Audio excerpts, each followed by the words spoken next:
Gail, when talking about research, there's some fascinating research that recently came out about the gaps in early sex education and how they impact adult relationships. Some of what's lacking. Can you share a bit about that? Yeah, yeah. No, this is fascinating both as a psychologist, a feelings doctor and a parent. Sex education and sexual health has been sort of reduced to just a couple of fundamental topics if they get taught in schools at all. Hmm. And it is still leaving remarkable gaps. In particular in the United States. What I thought was really interesting in this article is they sort of said, hey, the US is teaching these things, but the World Health Organization is actually recommending a broader approach because what we're doing for our adolescents and our young people, we may be teaching them some fundamentals and basics, but we are not actually preparing them for the long-term healthy skills that they need for relationships. Yeah, I mean, the schools are doing fine at teaching disease prevention. They're Right. teaching sort of mechanics, how one becomes pregnant, um, sometimes how to prevent pregnancy, certainly how to prevent transmission of sexually transmitted infection. They'll talk about that stuff. But when people are coming in to see you or I, who are having issues in their relationships with intimacy, they're coming in with issues around communication, around enjoyment, around connection, and how to hear each other and empathize with each other. And these things are almost never taught in schools. Like 1 in 7 people learn about consent. Right. Um, I mean, it's this fascinating study of almost 4,000 people yeah, from and a and really young age, from 18 to nearly 100 years old. uh, So we surveyed people across this generational divide and asked them, hey, how much do you know anything about these topics? And this is where right, we're getting this 4%. Like, wow, we have some real gaps in knowledge. And often these gaps are the things that you and I are talking about. I found myself sometimes even sitting down with clients and they're like, how did I get to this point in life and I didn't know X, Y, and Z? And my answer is always because no one ever taught you. We right. haven't had these discussions.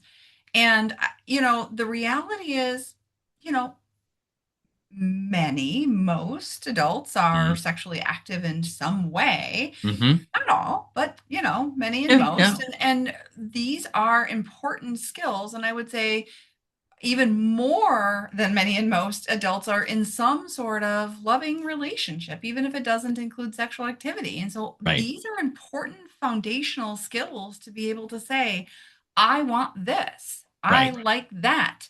Please don't. It makes me uncomfortable when. And my favorite, may I blank your blank?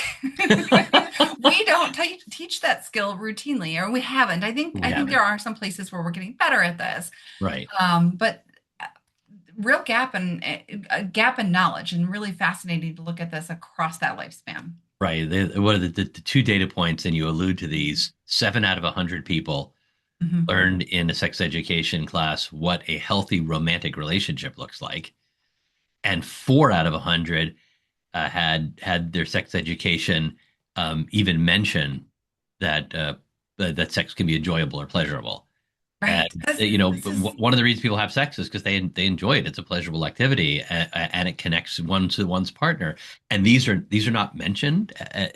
They're a huge part of intimacy and relationships. right. It's We get so, it's I think, caught in we don't want to make this seem okay at young ages. And so we are trying to maybe protect our young people, but in doing that, we're leaving them with huge gaps and real struggles later in life. And, we don't, let's say, I don't know, teach math and history and all of this because you need these skills now. You actually need them in the future. And much like those kinds of basic skills that we teach at a young age, communication, consent, what feels okay and how do I communicate that of any kind of touch is an important life skill that we should really be learning at an early age not for the promotion of sex and sexual activity's sake, but to be able to Well, prepare our young people to be adults moving through the world in healthy relationships.